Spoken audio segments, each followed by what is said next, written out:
I went from a fat, depressed, addicted teen to a happy, jacked, productive adult with hundreds of thousands of followers. Here are my top 5 ways to overcome laziness. Number 5. Willpower. We will start from the least helpful all the way towards the most helpful at the end of the video, but I still recommend you watch through all of them because in a sense they all intertwine. Willpower is the ability to avoid acting on impulses, while discipline is the ability to do things we don't want to do. Every time you strain your mind to do something you don't want to do or to resist an impulse, you are draining that tank within your brain. You see, willpower is a finite resource that you replenish at the end of the day, and every single task that you do will use a little bit of willpower depending how difficult it is. Willpower is less of a meta concept and more of a real physical energy source. It's typically highest in the morning and lowest at night. And that's why, if you've ever noticed, you don't really do bad habits in the morning, but later towards the night, most people have a good diet from the morning till the afternoon, but when do they cave? When do they eat all the junk food? At the very end of the day. And that's no coincidence. That's just because your willpower is lower at the end of the day. Willpower and discipline are counter opposites. Willpower is don't eat the donut, don't scroll your phone. Discipline is go work, go exercise. So therefore, using some basic logic, one of the best ways to become more disciplined and less lazy is to lower the amount of willpower required to stay on task, which then will make being disciplined as easy as possible. So how can we lower the amount of willpower that we need to use when trying to be productive? Well, following the definition, we simply need to remove impulses from our environment that distract us away from the task that we want to do. This in turn will make it much easier for discipline to have a lower barrier to entry. And so in practical terms, what does this look like? To lower the amount of willpower needed, we need to lower distractions. So let's say you want to study. Put your phone in a different room and disable notifications. Turn off all the lights in the room and only have the lights coming from your monitor and the lamp on your table. And maybe if you got a little bed light like me, that's okay. Close off all the blinds so you don't see anything but the work that you are doing. I have blackout curtains for a reason. Turn off all sounds and no music. If you study with music, you're an idiot. And for the love of God, stop studying in cafes or public areas. Look, if you are going out to pretend to study, but in reality try to pick up girls, then I understand. Go grab your book and go read in public. Go grab your MacBook and pretend like you're doing work. But I assure you, no one has ever accomplished anything productive in a cafe. Yes, in a cafe, you can get your shallow tasks done. You can scroll the internet. You can reply to emails. But to get real work done that will progress you towards your goals, you need to have these long periods of uninterrupted, deep and focused work inside of your room, inside your dungeon where nothing is distracting you. And honestly, I just gave you the entire video right there. Make sure your diet is good, make sure your sleep is good, make sure you're not getting distracted, work inside of your room, make work the most important and most stimulating activity of the day, and that's how you overcome laziness. There, you can click off the video because these by far are the best ways to actually 10x your productivity. And look, that's how we lower the willpower needed to stay on task. How do we lower the barrier to entry for discipline? The first thing you can do is drink coffee or take any dopaminergic substance. If your dopamine is higher, you are more motivated to go and do the task. With dopamine, hard work feels like fun. Now look, I don't endorse hardcore stimulants, but drink some coffee, maybe take some nicotine in the form of gum or a patch. Make the work setting as comfortable and as enjoyable as possible. And besides that, there's not much else you can do. You just keep showing up until it becomes habitual. And you see, discipline is very similar to a habit. The more you use it, the easier it becomes to do. And after a certain amount of time, doing hard work will just be a habitual part of your day that will not require discipline for you to sit down and work. Speaking of, number 4, habits. You need a routine that's habitual and doesn't change Monday through Sunday. When I was growing my YouTube channel and when I work on this YouTube channel, the first 4 hours of every single day, Monday through Sunday, is a block of time that I dedicate to this specific task: recording videos, scripting videos, editing and posting. I have made it a habit to wake up first thing in the morning, do a small routine, drink a coffee and get right to work. At first it required discipline, but after weeks and months, I just got into a pattern and this became a regular part of my life. And now it's actually more difficult to not record these videos, to not script videos than it is to sit down. I remember a couple of weeks ago, I actually woke up and I felt really lazy and I was like, damn, I kind of don't want to do anything. And maybe I want to play video games and skip the gym today. But I sat down at my computer at like 4:30 and there's nothing to do. I mean, no one's up. who's gonna play video games this early in the morning? What am I gonna do, scroll on Instagram? I mean, that's kind of boring. So I sat down and I scripted out and recorded a video. After a certain amount of time of doing this, it becomes more fun to do the good thing than, to have the instant gratification than to play the video games, to scroll Instagram, which is actually crazy when you think about it. The best way to understand how habits work is habits are basically just strings of discipline put together over a period of time. And the more you do this habit, the easier it becomes to stick to. With the key concept being, even if the habit is productive. The gym and eating clean, for example, are quite difficult habits to put into place. They require discipline, and they required a bunch of discipline for me as well. But the more I did them, the easier they became, and nowadays, as I told you previously, it actually becomes harder not to follow the habit than to eat a bunch of junk food and just like give up on my diet and not go to the gym. Nowadays, it's harder to take a rest day than it is to skip the gym, which once again, what the fuck? So in practical terms, how do we build habits that we can stick to? First of all, you need to understand that the more reinforcement cycles you go through at similar periods in the day, the faster the discipline will develop into a habit. So let's say you study every day, but at random times. The single one best change that you can make is not study longer, but instead study at the exact same time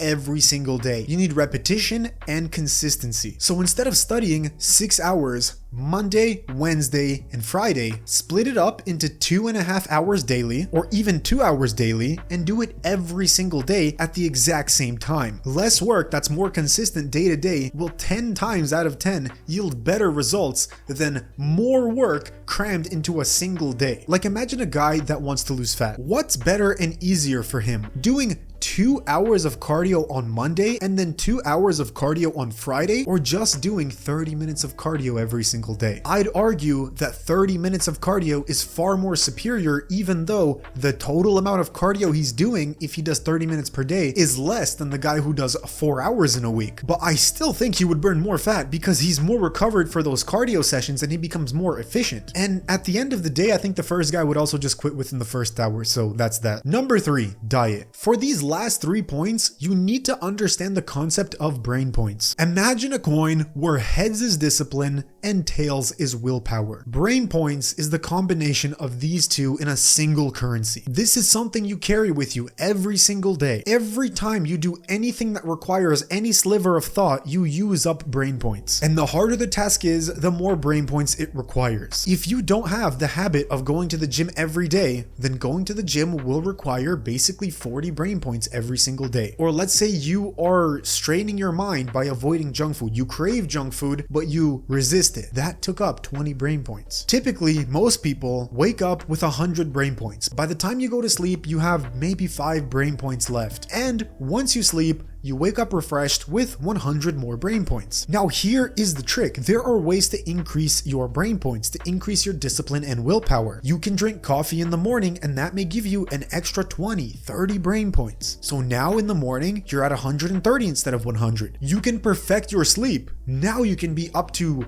180, 200 brain points. But one way that you can massively increase your brain points is through your diet. Simply understanding basic dietary principles can bring you up from 100 brain points all the way up to 300. Imagine if you could be 3 times as disciplined and have 3 times more willpower. How much money would you pay for that? And so here are 5 dietary changes that you can make, ranked in order from least important to most important, that will increase your brain points. First is not overeating. Second is eating clean single ingredient foods. Third is no carbs before work. Fourth is fasting totally before work. And 5 is keto or carnivore. Now the best thing to do is to add all of these together and get that plus 200 brain points bonus. You don't overeat, roughly eat in a maintenance of whole single ingredient foods that are following the keto or carnivore diet. You fast for as long as possible, don't eat before the task, and there you go, infinite brain points. Fasting and following a ketogenic diet are by far one of the best ways to get mental clarity, especially fasting. But one thing that I can tell you is carbs are horrible for focus. Just imagine how tired you feel and how foggy your brain is after a large dinner where you had a bunch of potatoes or a bunch of rice or pasta. You never really feel like you can get things done. You just want to lay down and sleep. Well, that's because you just spiked your glucose. That's because of the carbs. And at this point, this isn't a wishy-washy theory. I mean, there are studies done that carbs will negatively impact your cognitive health. You will be stupider and slower after eating carbs. Now, should you discontinue carbs for the rest of your life? No. If you're a professional athlete, if you want to make a lot of muscle, then yeah, strategically put carbs into your diet. Have phases where you're eating higher carb, lower carb. I just did a bulking phase. I ate literally hundreds of grams of carbs every single day, but now when transitioning my priority more towards work, I might eat less carbs, maybe even go keto, go carnivore, and implement more fasting. So look, if you are eating little snacks of carbs throughout the day, and especially before work or studying, stop doing that. Don't be an idiot. Oh, but I'm hungry. I need to eat or else my brain doesn't work. Have you ever thought that hunger doesn't exist and is just a hormone that's tricking you? And if you maybe waited 30 minutes, hunger goes away? Oh, I haven't thought of that. I'm just a little baby. I'm a whim to my impulses. Like, grow the fuck up. You're an adult. You don't have to eat when you're hungry. Look, and I've put this to the test. I've spent countless days not eating just to see how far I can push my mind. And after 3 days of no food, you feel totally fine. Hunger is bullshit. Hunger is made up from your body. Like, it's not that serious. You don't have to eat. You can not eat for a week and be completely fine. So you don't need a light snack before my work to eat. No, you're just ruining it for yourself. You're ruining it. You're ruining it. Now, if you still don't believe me, test the carb hypothesis out for yourself. Wake up in the morning and go read a textbook. Go read a book, try to study. After about an hour or two, go have a big bowl of rice or oatmeal or pasta and then try to study again. You will instantly see what I mean. And you'll come back to this video and say, oh, maybe this guy was actually right and I should listen to him because he's tried this shit out. Number 2, sleep. See, diet has more potential to increase your brain points, but if your sleep is bad, then no matter what you do, your brain points will be in the gutter. You see, sleep, I've always been preaching on this channel, is more like a multiplier for positive things and for negative things. It's not that sleep in itself will give you a bunch of brain points, but it will multiply the brain points that you get from other activities. So let's say you have normal sleep and you do all the good habits. You may get 250 brain points per day. Good sleep would 2x that and get you up to 500 brain points per day, while bad sleep would drop it down to 125 brain points per day. There are so many studies now proving that the amount of time that you sleep has a direct correlation to how disciplined you are and how much willpower you have throughout the day. You will literally have less willpower if you get worse sleep. And really think about that. Instead of having the brain energy to study for 4 hours, now you'll study for 2 hours and then you won't really feel motivated to study anymore. And you're just gonna feel like all your brain has the capacity to do is scroll reels. So it's critical that you get good sleep. And good news for you, I'm a health nerd. I've researched this a bunch. I've tracked my sleep for God knows how long, so I'm here to give you some advice. The number one best thing that you can do for sleep is wake up and go to sleep at the same time Monday through Sunday. Another amazing thing that you can do for your sleep is sleep a total of 8 hours. Now look, spending 8 hours in bed doesn't mean you slept 8 hours. If you go to bed for 8 hours, you more likely than not sleep around 6 hours per night, which technically makes you sleep deprived. To get 8 hours of sleep like the doctors recommend, you need to be in bed for more like 10 hours every single night. That sounds crazy, right? Well, welcome to the real fucking world. Just these 2 things will skyrocket your sleep. These are the main 2 things that you can add. Now, some people might say, oh, but I have a different work schedule Monday through Friday, and then Saturday, Sunday, I need that extra time off. Are you in the military? Because I am, and I still somehow managed to get my sleep schedule in check, even though a couple times a month I'm pulling all-nighters and sleeping in the forest when there's snow on the ground. But no. You, my friend, you cannot, for the love of God, get into a good sleep schedule because you work a job where you come home regularly at 10 o'clock, Monday through Friday you go to sleep at 11, and for some reason, Saturday to Sunday, you cannot go to sleep at 11. No, that does not work for me. Are you a retard?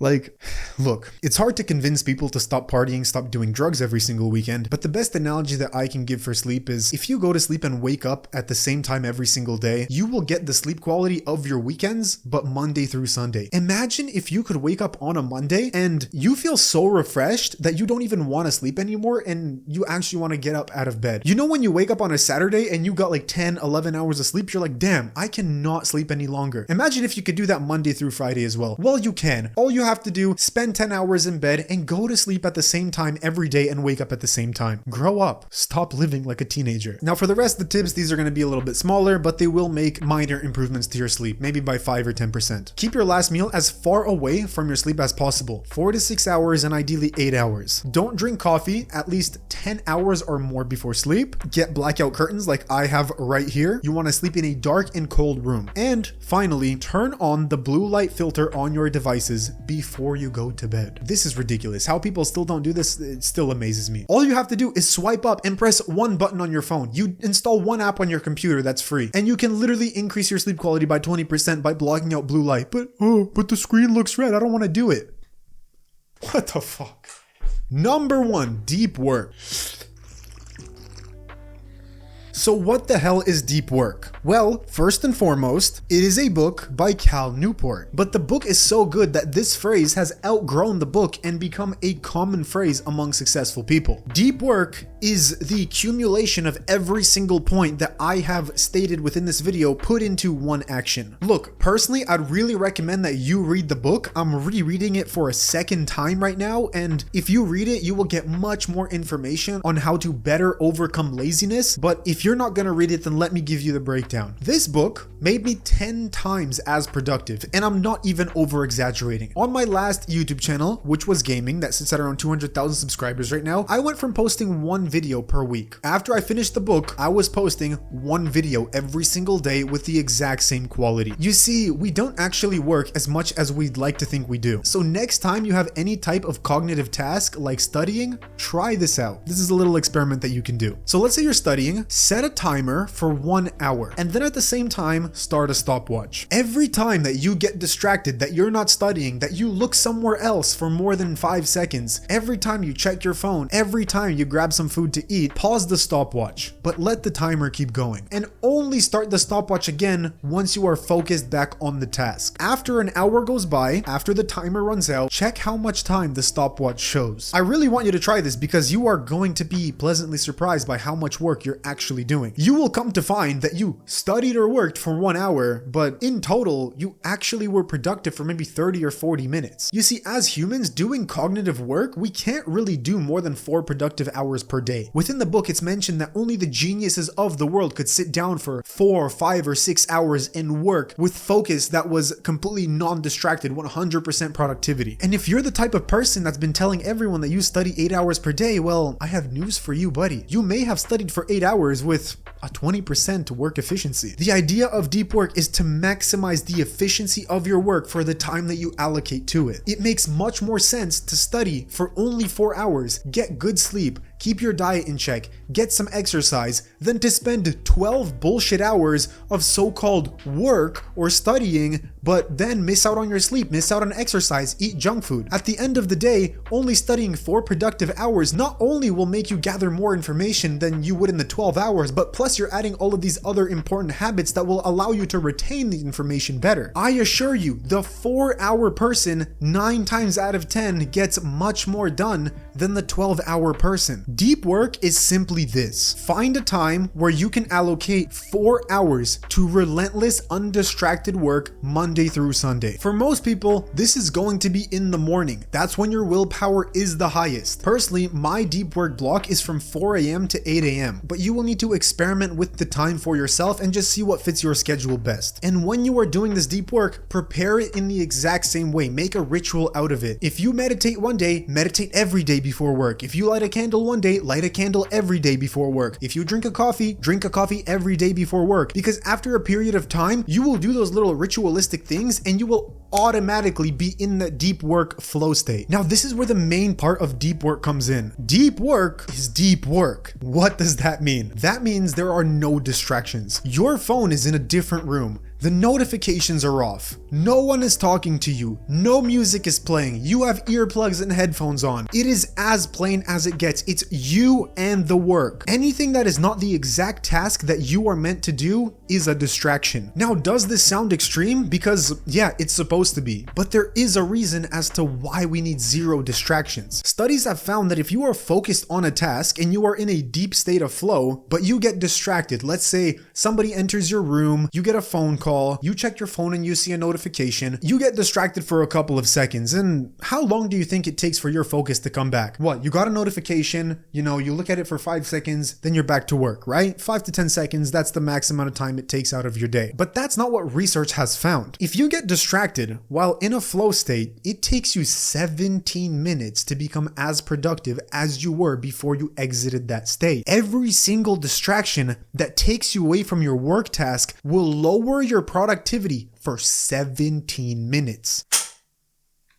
Imagine being in a block of deep work. Like if I was recording this video right now and I had my phone right beside me and an Instagram notification went off, I will be like 5 times less productive. And look, let's not even talk about the people who scroll in between their work tasks, have their phone right beside them, and every 5 minutes they check their phone. You are never entering a flow state. Your cognitive capabilities are like capped at 30% of where you could really be. And this is why I'm always so harsh on these gay little performative males with their matcha lattes working in the cafes. Do you even think it's possible to get a second of deep work done when working in a cafe with all the loud noise, you staring at hot girls that are walking by, sipping your coffee a little bit, making small talk with someone else? No, you are getting nothing of value done. You need to work like a person with ADHD. Recently, I watched a video of a guy who has ADHD but doesn't take his medication, who is quite successful, talk about his work routine. And do you know what his work routine is? He wakes up early, he drinks a coffee, and he gets